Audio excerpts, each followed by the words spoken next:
Hello, good evening. Welcome. This is Hot Edition. We're live from news up at Desawe Kanda, also live on Kesmi 107.1 in Tamale and beyond. We're live on W93.5 in Wa and beyond. For those of you also watching us all across the world on 3news.com, also on TV3 Ghana on Facebook, and also on 3news.com. Share your thoughts, views, comments, and opinions with us this evening. Alexander Afenyomaking to take over as majority leader as governing New Patriotic Party reshuffles parliamentary caucus leadership ahead of the December elections. We'll give you details of that. We're live at the National Council meeting, which is also considering, amongst others, NPP's campaign team for the upcoming national polls. We have details for you here on Hot Edition. National Democratic Congress, NDC, is calling for sanctions to be meted out to government officials who spearheaded a $12 million expenditure in the botched Japa deal. We'll give you details from that press conference earlier today, the moment of truth by the NDC. Also this evening, first-year student of Kalpong Senior High School in Tamale reportedly dies after school authorities failed to transport him to the hospital. We'll give you details of this. It comes on the heels of what happened at the Brigel Senior High School, which has been investigated by the CID of the Ghana Police Service. The details of these for you. Plus the latest in business, sports, and entertainment coming up over the next 60 minutes here on Hot Edition on 3FM 92.7. We are in the Savannah region where it's been reported that a mentally challenged man has killed 4 persons at Banda Nkwanta in the Savannah region. Stay with us. We have updates for you here on Hot Edition. Your thoughts, views, comments, and opinions are welcome on 3FM 927. We're streaming right now on 3FM 927 on Facebook and X. Let's get talking. I am Alfred Ocansey. Welcome.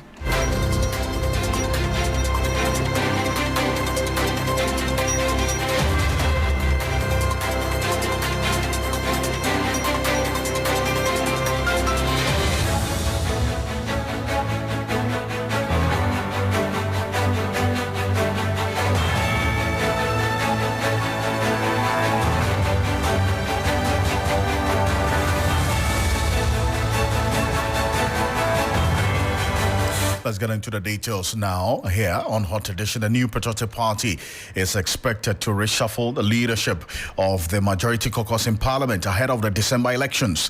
The expected changes will see a full member of Parliament and Deputy Majority Leader take over from the current leader and MP for Suame Osaiche Mensah Bonsu. Other major changes include the Frank Anodompre, who is being elevated from Majority Chief Whip to Deputy Majority Leader.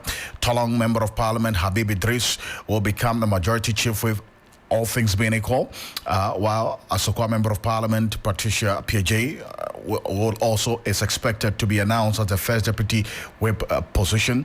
Alex Tete Jobnoboa, also the Member of Parliament for the Sefia Kontombra constituency, is expected to be named as second Deputy Whip. The changes will be affirmed at the National Council meeting of the NPP, which is ongoing at the Alisa Hotel. We have eyes and ears and legs at that particular location. Shortly, we'll be connecting with my colleague Deuce Mexopoko, who has been there since the beginning of the day, monitoring what's happening at this crucial meeting of the National Council of the New Patriotic Party. Also, the meeting is expected to deliberate on the composition of the NPP's campaign team for the December elections. Let's connect with Duke Mensopoko, who's our political affairs correspondent at the venue where this National Council meeting of the NPP is taking place. Duke, what are we learning with respect to the changes expected on the leadership of the NPP in Parliament?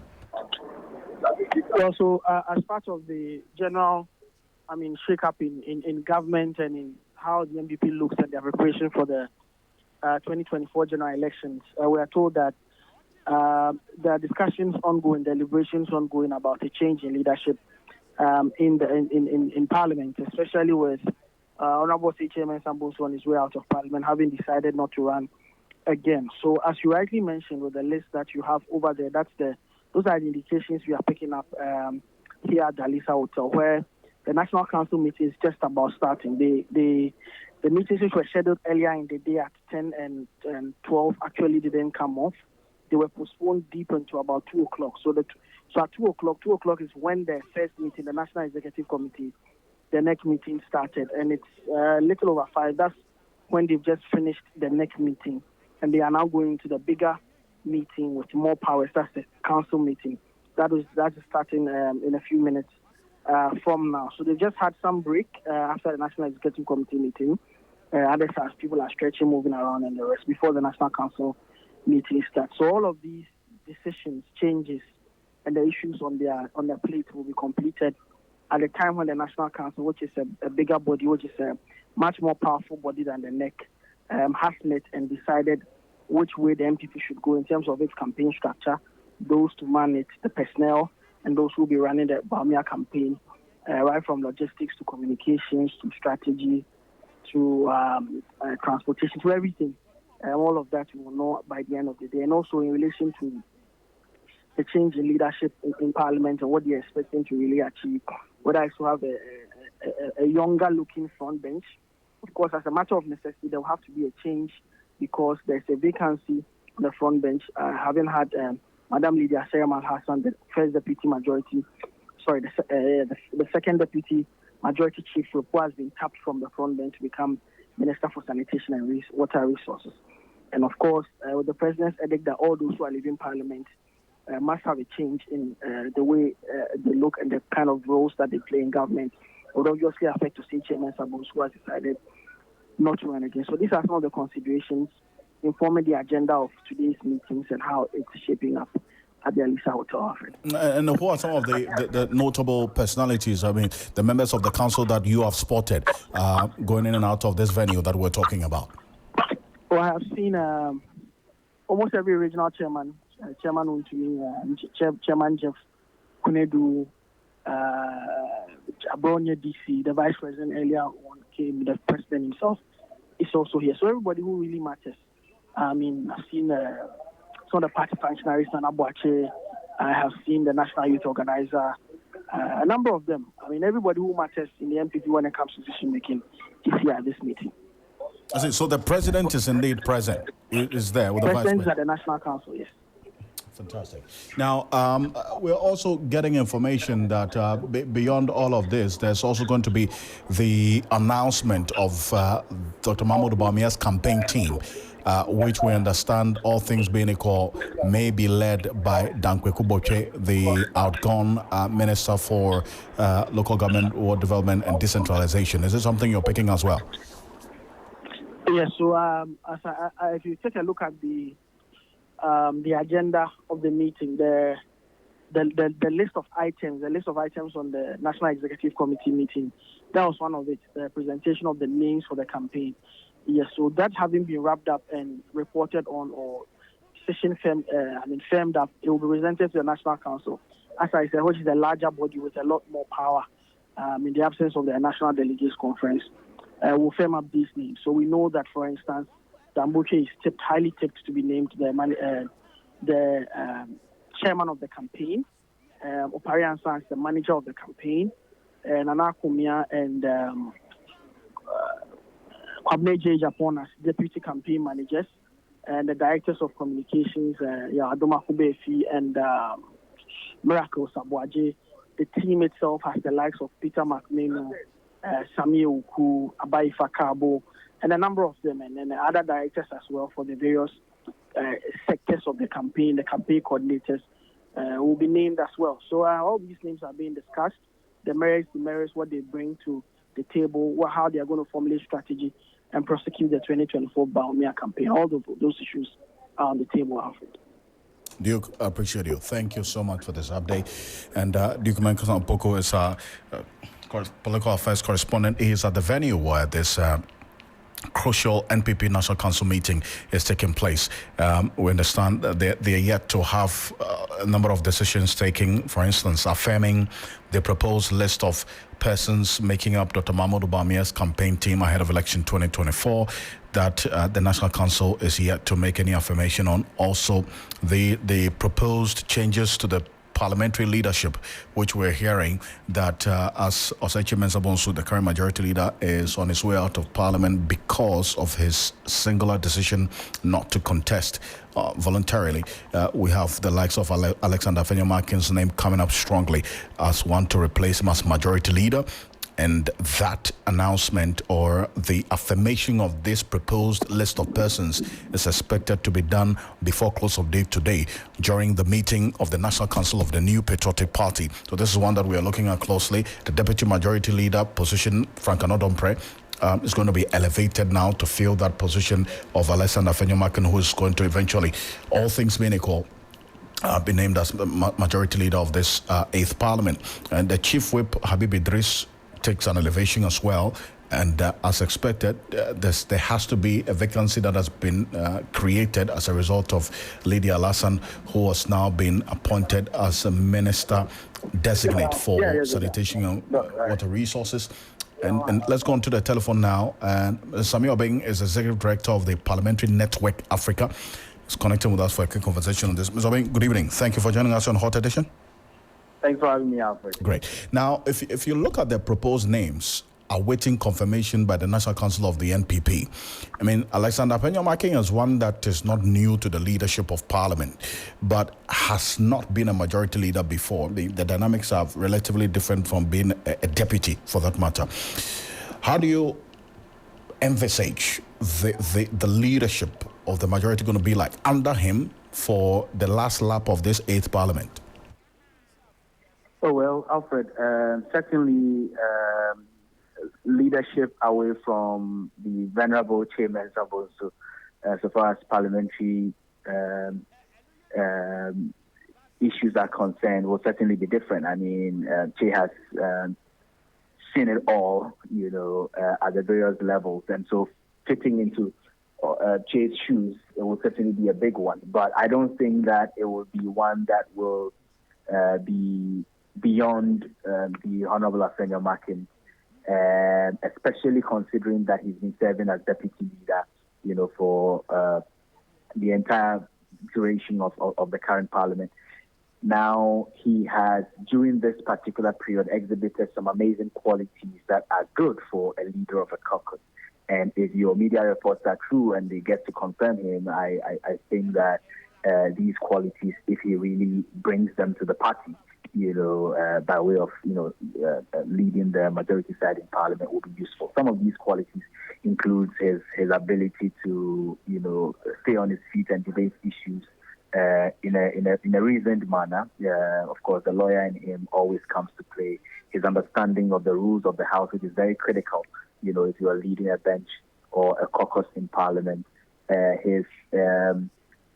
One of the things that I see is his ability to reach out to colleagues on the other side of the aisle and seem to foster some form of working together, which is also one of the things you need in a majority leader, because you're not just majority leader, you're a leader of government business in parliament. You need to coordinate so that you can have both sides supporting, most, if not all, of government business in parliament, and you need that person who can reach out to the other side of the aisle. So I think he exhibits the kind of qualities that one would expect from a majority leader, and I would not expect anything less from him. Well, this 8th Parliament keeps giving, and also challenging the status quo and what we do know about parliamentary work and how Parliament should work. And now we're talking about revised or new standing orders, which the Speaker of Parliament has been very clear about, that it has what the new standing orders has what it takes to address the changing dynamics of our parliamentary work. That also goes to the leadership of both sides. The NDC changed its leadership a little over a year ago in Parliament. They've adopted and also responding to the changing trends. Would you say that we have less than about 10 months, or maybe a little over 10 months, for the life of this Parliament to end on the dawn of the 6th of January into 7th January 2025? Would this new leadership and the timing have any significant impact on the majority's work? Oh, I really don't think so. I think that if there is anything the majority needs more now than ever, it is a majority funds bench that is concentrating on the parliament's work, a majority funds bench that is not distracted with other things happening outside of parliament. I am also suspecting that this is the NPP side preparing a new set of leaders to take over even in subsequent parliament, whichever side they find themselves, because we all know that, the Honorable Chairman Zabos is not coming back, as a member of parliament. And so certainly you would need somebody to replace him in the role as leader. He has seen it as minority leader. He has seen it as majority leader. And people have got to learn the ropes. I really do not see any significant change. We're in the final session of the life of this 8th Parliament, and the session comes with its own challenges, its own opportunities, and what have you. And I see this more as a continuation from a set of people who are already in the leadership, knows what are going on, and can be able to immediately, fit in. And so, unlike the earlier changes on the minority side, which had some retained members, but some relatively newer people on the main leadership side, like the heads of the caucus, this one has some level of continuity. And we've seen that even with the minority side, those that were brought on board have not performed any badly, And so I really do not see that this will distract from the NPP majority side. Like I said earlier on, the majority side is better off having a caucus leadership that is focused on the work in parliament than one that will be distracted with things going on outside of parliament, because this final year of this 8th Parliament is going to be really crucial. Indeed. And Zobeng, appreciate your time on this matter. Thank you so much for joining us. Pleasure always. Samuel Obeng is Executive Director of the Parliamentary Network Africa. This is Hot Edition on 3FM 92.7. We're live on Kesmi 107.1 in Tamale and beyond, also on W93.5 in Y and beyond. The National Democratic Congress is demanding the immediate sanctioning of government officials who spearheaded the spending of $12 million as part of the expenditure on the Ejapa royalties deal. According to the party, the move by the current government constitutes a severe mismanagement of the country's public funds. This demand follows the revelation made by the Chief Executive Officer of the Minerals Income and Investment Fund, MIF, Edward Nanaya Okranting, during his appearance before the Public Accounts Committee last week. The government spent $12 million on the suspended Ejapa royalties deal. Reacting to the issue during the Moment of Truth series, National Communications Officer of the NDC, Sami Jemfi, emphasized that all individuals involved in such spending on the suspended Ejapa deal must face sanctions.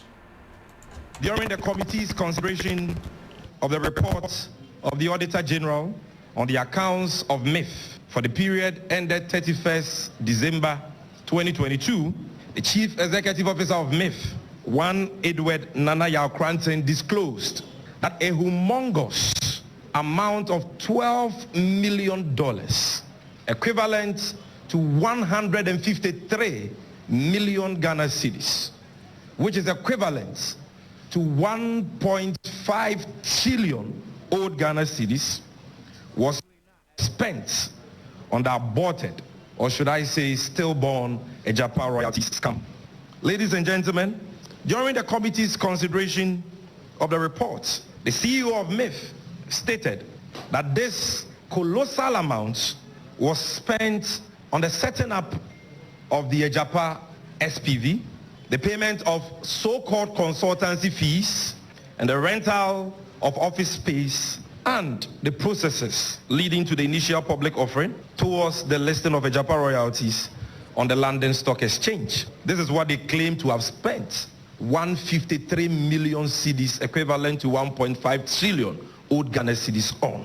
The Ghanaian public was taken aback by these disclosures, which add to the never-ending list of corruption scandals that have plagued the nation under the watch of President Akufo-Addo and his corrupt protege, Alhaji Mahamudu Bawumia.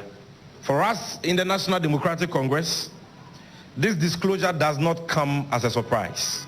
We are on record to have stated times without number that the Ejapa royalties deal was yet another phony scheme cooked by the corrupt Akufo-Addo Bawumia government for the sole purpose of appropriating the mineral royalties of the country for themselves in perpetuity. Sami Jemfi addressing the press earlier today on this revelation by the CEO of MIF about some $12 million already sunk into this suspended Ejapa deal. Now, I asked a member of the Public Accounts Committee what they intend to do after this revelation by the CEO of the Minerals Investment Fund. Now we do know that $12 million was spent on this Ejapa deal. And so who was this money spent on? What expenditure was it used to pay for? And some level of accountability in terms of further and better particulars as to how we as a people lost this $12 million into this suspended Ejapa deal. And Murtala Mohammed is a member of the Public Accounts Committee, had this to say about what next they intend to do. We demanded information from them. We wanted to know those consultants. And some of us are picking some information that are extremely shocking, and I can't put it here until we get the facts. We wanted to know the faces behind those so-called consultants. Okay. We want to know the gravity. In fact, the information we are picking is that the monies they spent was even more than the $12 million. The money spent on a Ejapa deal was more than the $12 million. What had been the relationship between the Minister for Finance, members within the Akufo-Addo's family, and the so-called consultants? And I think that these are legitimate questions that people ask. Let no one tell me that we sit here and then we pick on Nanado. He is managing our taxes, and therefore we have a duty to demand accountability from him at any point in time. So all those informations are supposed to be provided to us. We're expecting those information maximum within a week or two. As and when the information is submitted to the clerk of the committee, we certainly will reconvene, and then we would be able to dig deep to find out how much of the taxpayers' money was spent on something that the president decided that I'm not going to go ahead with it without even communicating to the people who were handling it. That's Honorable Murtala Mohammed, is a member of Parliament for the Tamale Central Constituency, is a member of the Public Accounts Committee of Parliament. Adam Senano is the co-chair of the Citizens Movement Against Corruption. Senano, good evening. Thank you very much for joining us here on Hot Edition. Thank you for having me. So you heard, beyond what the NDC has said today, a member of the Public Accounts Committee giving details of what they intend to do after this revelation, some demanding some more answers as to how these monies were spent and the expenditure, the type of expenditure, who were the persons who were paid this $12 million. And that is a demand that we certainly have to hold the feet of the Public Accounts Committee to give to us, is it not, as a people? Sorry, I missed the tail part of your question. I was asking that's certainly a demand that we need to hold the feet of the Public Accounts Committee to give the details, at least get the details of how this $12 million was expended by the MIIF. Absolutely, and it looks like this needs this is the kind of thing that needs a forensic audit. Let's get to the minutest detail. I remember how we're really concerned about the projections. We asked for the assumptions we're not given, and so civil society was united that this thing is not good for Ghana. Here we are. I mean, one would not have imagined that as much as $12 million had already been put into this so-called deal. So it's actually shocking to hear these details at this point. And if PAC knows that it doesn't have the space to do a thorough investigation, I think we ought to be demanding, a very detailed audit of what transpired, who was involved, so we can wrap our minds around what has gone on. And if there has to be prosecution, let's make sure that people are prosecuted. This shouldn't wait for a new government. It's something that ought to begin to be investigated thoroughly and sanctions applied even now if necessary. Now, and who has to be making this demand? Is it the Public Accounts Committee, as they have indicated, or other bodies? For instance, some have called on the special prosecutor to take interest in this matter. Is it one that you would recommend? I think that because it is in the bosom of the Public Accounts Committee at the moment, we probably need to give a few more weeks for them to have gotten to a point where another entity taking it up may be a useful thing. I think that we probably may not be helping the process if we ask a different group, even though in my view, the Public Accounts Committee may not be seized, eventually when we get all the details, it may not be seized with all the time and resources to do a thorough investigation, and at which point perhaps we would need something like the Office of the Special Prosecutor or some other entity to look at it more thoroughly. But at this point, we probably needed another 2 weeks or so to see whether the information, the additional information they have requested will be provided so that we have some clarity on how come this money was even paid in the first instance. I mean, it is becoming concerning, as if you look at the trend, Mr. Anu, that, for instance, with the SkyTrain project, we invested, or government invested $2 million of the Ghanaian people's money into a special purpose vehicle, of which we don't know the current state of affairs now. And this SkyTrain project has also been botched, at least as far as we do know. And then we're getting to know of this Ajapa deal as well. That's concerning, at least based on this trend, is it not?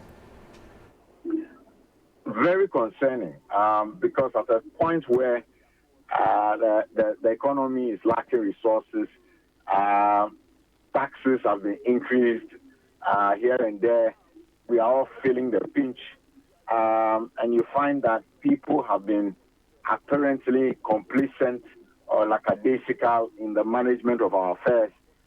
And when even we had interventions that all of us as Ghanaians said, this is not good for Ghana, as much of our resources as $12 million, 153 million or so Ghana cedis. I mean, it's just mind-boggling. And the sooner we begin to set the right examples and precedents, the better for all of us. It cannot be that people get away with murder all the time in this country. So we definitely need those further and better particulars to understand how come, in spite of all the outcry that occasioned this particular deal, how come we still spend as much as $12 million? It just is not comprehensible. Mr. Anu, appreciate your time on this matter, and I thank you. So you are for a probe or some sort of a forensic audit into this? A very detailed forensic audit is needed. It just doesn't make sense that with all the hue and cry. You know, we walked the distance. Right from the beginning, we went to the Ministry of Finance. We were there. We asked them questions. They made presentations. We asked for the assumptions. We told them from day one, this thing is not good for Ghana. How can we spend $12 million? Somebody needs to explain. Mr. Anu, quickly, the work of this Public Accounts Committee as well has come into question here as to how beyond the recommendations they make, and for instance, in this instance, what can be done to improve on the impact of their powers, so that if their recommendations are to the Attorney General and the Attorney General does not take enough interest or the will to prosecute and implement their recommendations, then the case is almost as good as dead. So what has to be done? No, we had a discussion on this last week, and I aligned with you that, look, we need legal reform. The idea that we will then have audit report implementation committees that will follow up and ensure that the recommendations of PAC are executed has not produced the results we have expected over time. And so clearly we are at a point where if we want to do things differently, and we do need to do things differently, we cannot keep doing the same thing all the time and expect a different result. So we need to change the legal framework and empower this committee to immediately be able to, to take some, punitive actions as is done in other jurisdictions, such that then we begin to take this thing seriously. The amount of time spent at PAC, the kind of revelations coming up, the kind of excuses being given will not be tolerated in other jurisdictions. So we need some serious legal reform there to ensure that we are more effective at sanctioning persons who are depriving us of the resources that this nation and economy so sorely needs. Mr. Anu, appreciate your time as always. Thank you so much. And thank you too. Adam Sano is the co-chair of the Citizens Movement Against Corruption there, here on Hot Edition. And a bit further on this matter, Martin Pebo, private legal practitioner, also recommended the same as Adam Sano is talking about some reforms to improve on the work and impact of the Public Accounts Committee. About 2 years ago, well, the same 2022, when we had a demonstration about the disallowance and surcharge. He said when Parliament is done, do you know, even the reports that are done by the committee, they send to the ministries, etc. He's not even copied. That's what the Auditor General told us in the meeting. He said when Parliament, you are done, the auditees, your comments and recommendations, you send to the ministries, he is not copied directly. So, and actually he was at pains to point that it's as if it's deliberate. And there were, you know, you could read in between the lines that there was more that he could say. But, you know, once again, because of the politics, he didn't. And so the sense I gathered from it is that there is that dysfunctional or dysfunction, which is deliberate. So we should throw more scrutiny on it. And that's Martin Pebble there. Now, 6 years after the government appointment, or the appointed of a director of Keta Port, it says it is currently undertaking an environmental impact assessment before commencing a possible construction.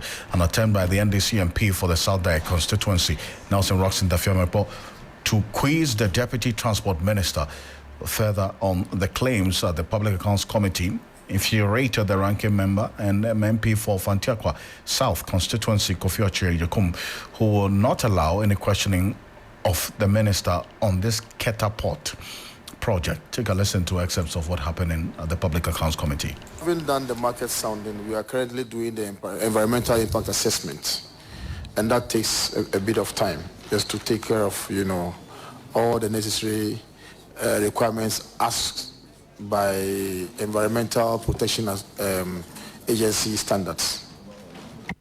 Look, I've heard about Keta Port for several years. When is it going to take you for you to put, a pickaxe to the ground and start building? How long does it take for an environmental study?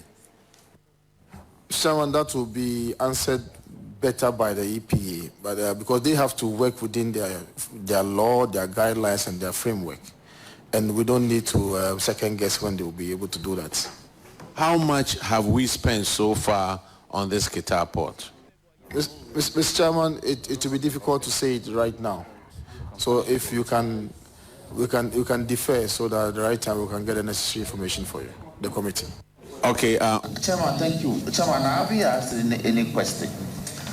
The question I want to ask is in respect of the situation of the Keta Seaport. Yes, so this is a supplementary. Honorable Minister, the issue of the Keta Seaport is of emotional importance to our people. And for the past 4 years, we've been told that there's a certain director for the Keta Seaport.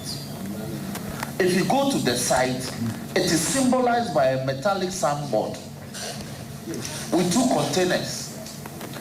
And we continue to be told before this committee that something is being done. How long does it take for a feasibility studies? If the project will take off, why appoint a whole director in charge of such a project? Mr. Chairman, the same Chairman, the same question. Mr. Chairman, I think that this question has been asked and yes, the question has been asked and answered, and you are taking us back. I'm not taking you back, Chairman. With all due respect, it's a follow-up. I am saying that the matter of the Keta Seaport is whimsically treated. Spent for the past 4 years. We are told that it's not known. But there's a substantive director occupying office taking salary for an empty space. It's not about finding a question. This is the place. Is that part of the Roxon, this is not the place. This is not the place. Don't do these kind of things in this committee. Because you see, no, wait a minute. Chairman, with all due respect. With all due respect. I'm the ranking. Allow me also with all due respect. What due respect? You allow Honorable Kalosai Look.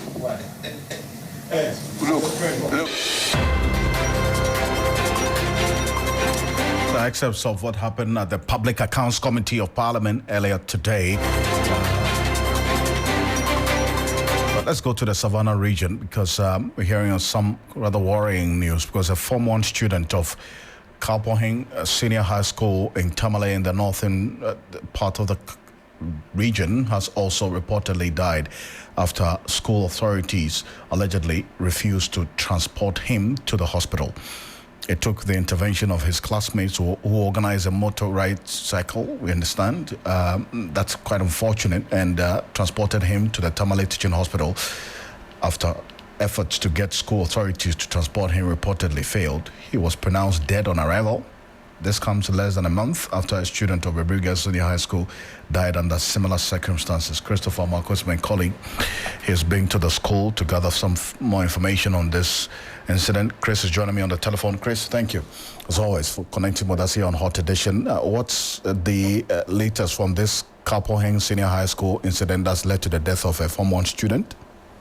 Yes, so Alfred, as you rightly mentioned, according to the students who transported their colleague to the Tamale Teaching Hospital, what they said was that he earlier contacted the housemaster and informed him that one of their colleagues was ill and they needed to transport him to the hospital. Unfortunately, the housemaster told them that he could not give them any help, and whichever means they can use to get him to the hospital, they should. So they had to beg a passerby for some money and to hire a tricycle. That is one of the yellow tricycles to transport their colleague to the Tamale Teaching Hospital. Unfortunately, he died on arrival. So for the students, had it not been for the decline of support by the housemaster, their colleague wouldn't have died from yesterday's incident.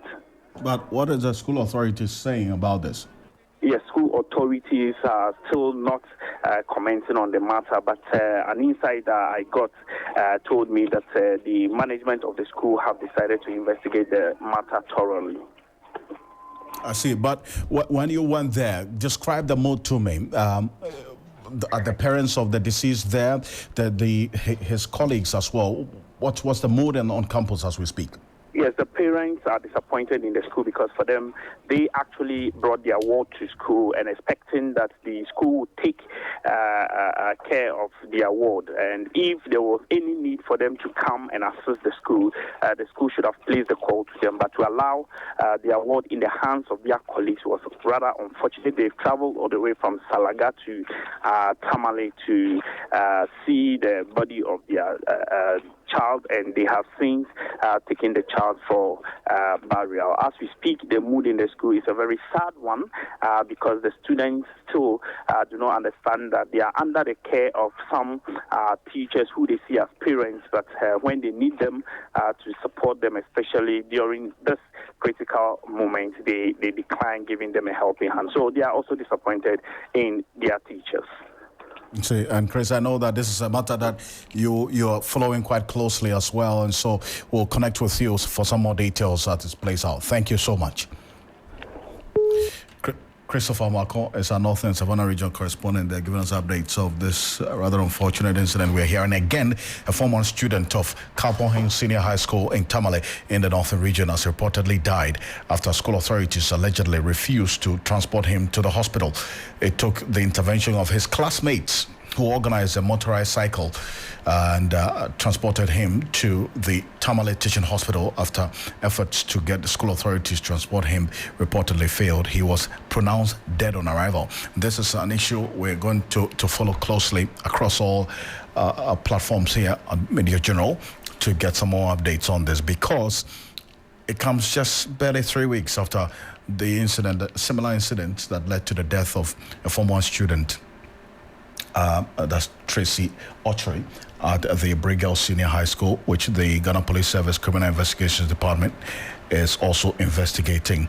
And let's stay in the northern part of the country, because this time in the Savannah region, a man believed to be mentally unstable has tragically taken the lives of 4 individuals in Bandankwanta, a community located along the Bole-Bamboy Highway in the Bole district of the Savannah region.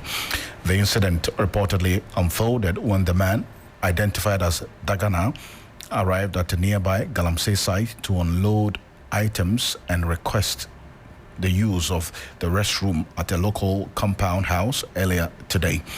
Upon being denied access to the restroom, he allegedly reacted violently, stabbing one of the residents before fleeing to another compound. In the second compound, he reportedly forced his way into a room where two children, aged 10 and 12, were asleep and allegedly attacked them. Their grandmother, who was frail and had limited mobility, was also a victim of his assault. Dagana continued his violent spree, moving to another household where he stabbed an individual resting in the compound foyer. When residents confronted him, he barricaded himself in a room, threatening anyone who approached. The escalating situation prompted residents to call the Bole Police Command for assistance. Upon their arrival, Dagana attacked two police officers, leading them to respond with gunfire, which resulted in his death. By the end of the harrowing incident, 4 individuals had tragically lost their lives. The elderly grandmother, who was critically injured, is currently undergoing treatment at the Carpenter Hospital in Bole. The deceased persons have since been laid to rest in accordance with Islamic customs. So this is also what is coming through from the Savannah region, unfortunately. Now, so live here on Hot Edition on 3FM 92.7, also live on Kesmi 107.1 in Tamale, and also on W 93.5 in Wa and beyond. The National Women's Organizer of the People's National Convention, PNC, Hidayah Ibrahim, has resigned. Her resignation takes effect from tomorrow, February 20. She also ceases to be a registered card-bearing member of the PNC. In a statement, Ms. Hidayah explained that her resignation came after a thorough consultation and personal political progress and success.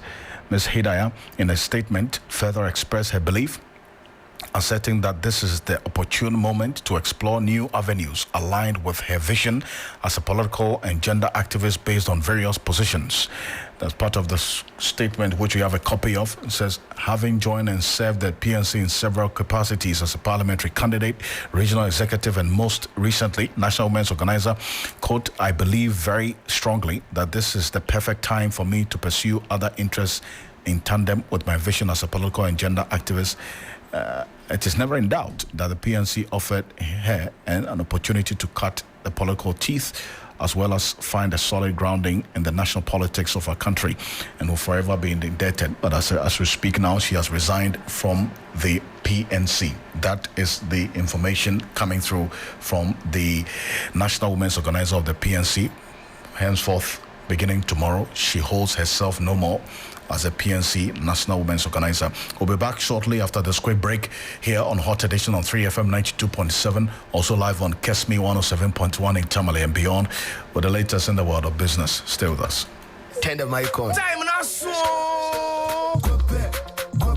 Gobe Lovers and Gobe Eaters Association, get ready for the biggest Gobe event in Ghana. When I wake up in the morning, Gobe Nikoko is calling. The 3FM Gobe Festival 2024 on Saturday 16th March at the Accra Mall Interchange Park from 9 a.m. Come experience a full festival interlaced with fun activities and music performances like never before. Be there to savor different flavors and combos of Gobe, like Gobe and rice or Gobe and kenke. Throw some pepper on the side, avocado in the center circle, and eggs on the top corner.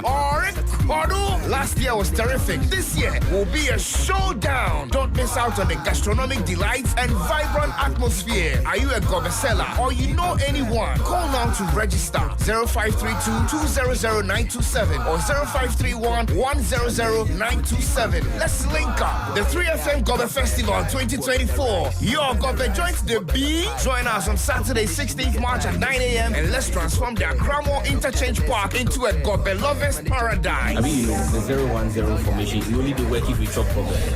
3FM 92.7 is bringing the Gobe Festival. 3FM 92.7, your urban lifestyle radio station.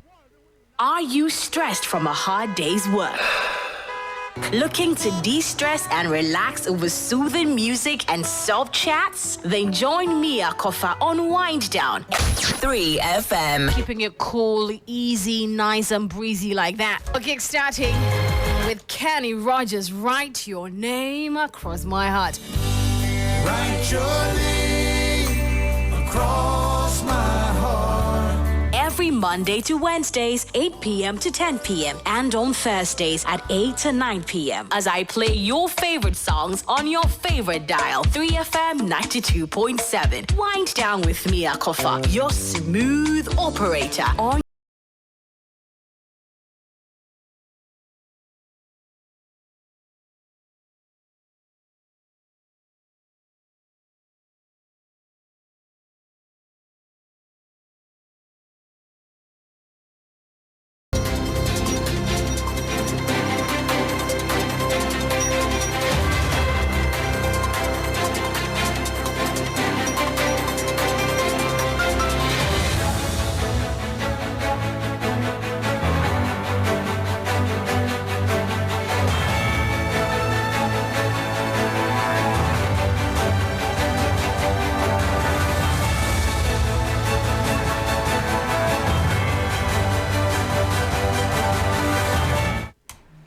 Hello there, good evening. Welcome to the business segment here on Hot Edition. I am Michael Obudu. Coming up, agricultural players call for immediate implementation of tax exemptions on agro inputs. To bring you details of this and more shortly, please stay.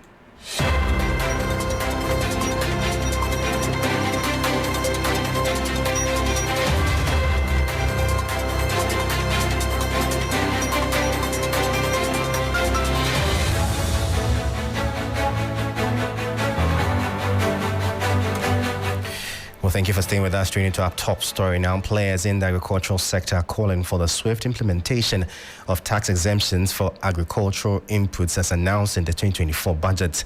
The policy was reintroduced after being removed last year, negatively impacting agricultural production in the country as farmers grappled with high cost of production. Speaking to 3 Business, Programs Manager at CropLife, Kadir Rashad, stressed that the policy must be implemented as soon as possible to enhance agricultural output for this year. We didn't get those exemptions, and then the cost of inputs went really high, which actually affected production. So we as an association met with government. We met with the Ministry of Agriculture, the Ministry of Finance, and then also we met with the Parliamentary Select Committee on Agriculture to let them know what the challenges were with regards to the exemptions. Fortunately, when they were reading the budget for last year to take effect this year, the Finance Minister categorically captured exemptions into the budget, in that tax exemptions will be granted for the importations of agri-inputs this year. This was news that was actually welcoming to all in the industry. But 2 months down the lane, implementation has been a bit challenged. Although I can also commend government that some exemptions have been given to fertilizers from the information I have from some of our companies. But there's still much to be done because companies that are bringing in pesticides, herbicides, weedicides, insecticides are still not getting these tax exemptions. So that was Programs Manager at CropLife, Kadir Rashad, speaking there. Now, the Executive Secretary of the Ghana Real Estate Developers Association, Greda Samia Megaibo, says the Ghanaian construction industry is leveraging technology to improve the sector, especially with regards to recent building collapse. The construction industry in Ghana has experienced rampant collapse of buildings over the years, which have had detrimental effects on stakeholders' lives and property. According to him, the sector is working to replace human activities with technology where applicable. In terms of technology, there are so many applications these days when it comes to construction, where a lot of human activities have been replaced with robots and some form of technology to apply. So we just have to make sure that our members understand what these new technologies bring to bear. Where we can replace humans with technology, we do. Where we can replace certain sensitivities in certain applications of the construction industry to mitigate things like building collapses, or why not, we need to deploy all these technologies to ensure that we are producing quality and also delivering something that is appreciable to the citizens. So that was the Executive Secretary of the Ghana Real Estate Developers Association, Greda Samia Megaibo, speaking. Now, the project manager for food security and food systems unit of the United Nations Industrial Development Organization, UNIDO, Marin Mizuno, has reiterated his outfit's commitment to help the Ghana Enterprises Agency, GEA, to reach out to more enterprises through capacity building. UNIDO is supporting GEA to improve enterprise performance using Kaizen and UNIDO's smart and sustainable agribusiness focus on enhancing the productivity, sustainability, and competitiveness of Ghanaian MSMEs and agribusiness enterprises. He outlined this during a donation ceremony where UNIDO donated 6 vehicles and other office equipment to GEA. Institutional capacity building of the SME supporting agencies like GEA. So this is as part of the institutional capacity building, in terms of reaching out to the enterprises, so that the GEA colleagues will be able to reach out to a number of enterprises across Ghana, not only in Accra or in the big cities, but also in the regional area. And that is why we are granting these vehicles. But at the same time, we also work on the technical training part. The soft skills of the GEA staff is also important. So what we are doing is both the soft component and the hard component. Hard component being the donation of vehicles and tools and, asset provisions, whereas the soft component being the capacity building trainings for them to become an advanced level of Kaizen trainers, so that they will be able to visit enterprises and conduct Kaizen services to SMEs, so that SMEs can improve their business qualities.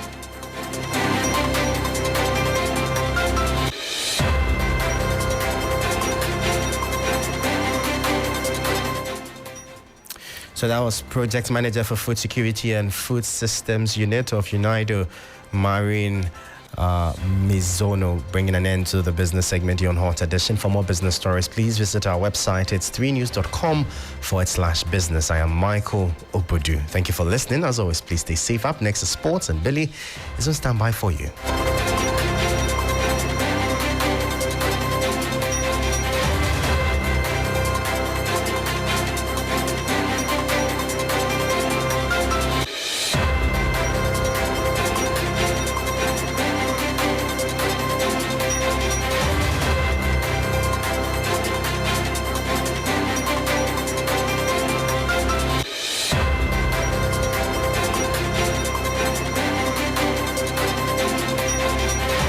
Hello, good evening, and welcome to the sports segment here on the 3FM Hot Edition. My name is Billy Shen. Let's start off from the AFCON, because the Confederation of African Football has confirmed the 2025 Africa Cup of Nations will be held in Morocco from July 23 to August 21, 2025. Morocco will host the tournament after the Club World Cup, scheduled for June 15 to July 13, 2025. Now, the 2021 and 23 tournaments, which were held in Cameroon and Cote d'Ivoire respectively, had to be played in January and February due to the wet climate in West African countries in June and July. But the 2025 AFCON will be the second edition of the tournament to be held in the summer, following the 2019 tournament in Egypt. The preliminary round draw will be held in Morocco on Tuesday at 12 p.m. with the 8 lowest ranked African teams set to battle for a place in the next round of the qualification. Now, here is a slide showing how the preliminary round looks like. Somalia, Djibouti, Sao Tome and Chad are in pot 1, and Mauritius, South Sudan, Liberia, and Eswatini are in pot 2. Each pot 1 team will be playing against a pot 2 team home and away, and the 4 winners of this will join the 44 highest ranked African teams in the group stage qualification format. Now, there's some good news for the people of Ivory Coast, because they have appointed MS Faye as the permanent head coach of the national team. Now, Faye took charge as caretaker coach at the round of 16 of the 2023 AFCON and led the Elephants to the trophy. Now, let's move on to women's football, where the Ghana Football Association has assured the Black Queens that all their outstanding bonuses will be settled before they march onto the field in the Olympic qualifier encounter against the Copper Queens of Zambia. 3 Sports' Frankie Champong has more in this report. The Black Queens, since Nora Hopto's appointment, are yet to receive their bonuses, causing unrest in the squad. According to reports, the GFA owes them an amount between $7,500. The Black Queens, since Nora Hoptill's appointment, are yet to receive their bonuses, causing unrest in the squad. According to reports, the GFA owes them an amount between $7,500 to $10,000 each after the team secured qualification to the 2024 Women's African Cup of Nations. Communications Director for the Ghana Football Association, Harry Asante Chum, has confirmed that the FA intends to pay the bonuses before they face Zambia on Friday in the 2024 Olympic Games qualifiers. In terms of the bonus, yes, we've always been on the ministry. As recent as last week, the president once again inquired. The explanation they have given us is that they will pay, hopefully before the next game. So let's keep our fingers crossed. It's not only the Black Queens. The Princesses are also owed for qualifying to the FIFA World Cup in Colombia. Yeah. We are also pushing so that at least they will receive their bonus before they play in the African Games. Nora's appointment has sparked a new wave of positivity amongst the squad with 10 wins in 11 matches. While they prepare for the game against the Copper Queens, they would hope that the promise is kept. Now to our final story, the 2022 Commonwealth Games bronze medalist, that's Joseph Paul Amoah, has announced that he will compete in the 200-meter event at the 2023 African Games. The Games are expected to start in early March this year. Hello, lovely people of Ghana. It's Joseph Paul Amoah, your 200-meter bronze medalist at the Commonwealth Games in Birmingham 2022. I feel happy, blessed, and honored to announce that I'll be competing for Ghana in the 200 meters at the All-African Games in Accra. I want to ask every one of you to come outside and support in your numbers as the Ghanaian teams compete for golds in our various events. I hope to see you guys soon. Stay blessed, stay safe. One love, Ghana. Let's go. That brings an end to the sports segment here on the 3FM Hot Edition. My name is Billy Shen. Up next is entertainment with Akofa.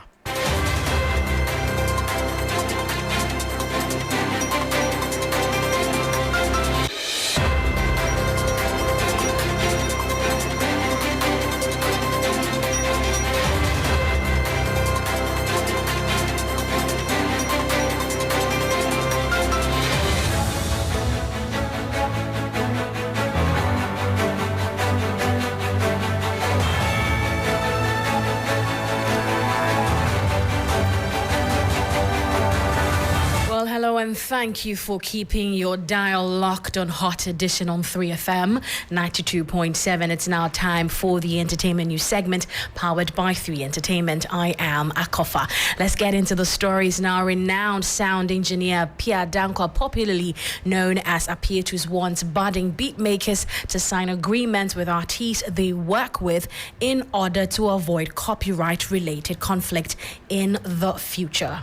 Well, what would be your advice to younger artists who are coming up, producers, sound engineers, the entire crop?